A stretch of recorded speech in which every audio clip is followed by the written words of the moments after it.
Shalom jamaat Tuhan yang terkasih, kembali kita bersama-sama lewat Bina Iman hari ini yang terdapat di dalam Matius pasal 24 ayat 36. Tetapi tentang hari dan saat itu tidak seorang pun yang tahu, malaikat-malaikat di sorga tidak, dan anak pun tidak, hanya Bapa sendiri. Amin. Saya berikan judul yaitu misteri waktu, ya. Karena Alkitab berkata bahwa tidak seorang pun yang tahu, anak pun tidak, malaikat-malaikat pun tidak. Dan ini sesuatu yang sangat rahasia, ya. Nah, kita sebagai orang percaya harus menyadari bahwa ayat ini tentu saja tidak terlepas dengan ayat-ayat sebelumnya yang ada kaitannya dengan tentang Tuhan datang kembali, ya. Dan waktu mungkin kita tidak mungkin prediksi lagi kapan itu terjadi. Kita harus sadar betul baru kita mempergunakan waktu ini yang ada supaya kita tidak ketinggalan. Puji nama Tuhan, kalau kita perhatikan bicara masalah waktu, tentu saja kita ini tidak terlepas dengan aktivitas sehari-hari, bahkan sebulan, setahun, bahkan jangka panjang aktivitas kita. Tapi hal yang sangat penting kita harus sadari berkaitan dengan waktu yang diberikan kepada kita.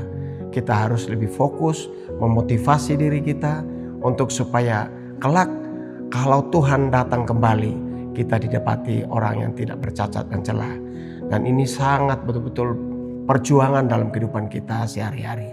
Ya, saya percaya kita sebagai jemaat Tuhan, saya menghimbau untuk supaya mempergunakan waktu yang baik, kesempatan yang ada. Karena kita tahu bahwa sebelum Tuhan datang, itu Alkitab juga menuliskan bahwa akan datang masa yang sukar. Dan ini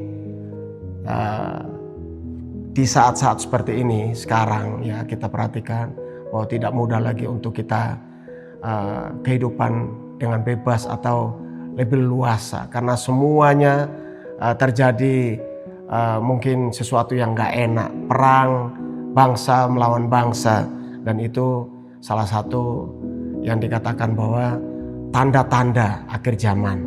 Nah, kaitan dengan hal tersebut, kita sebagai orang percaya harus waspada dengan hidup ini, ya.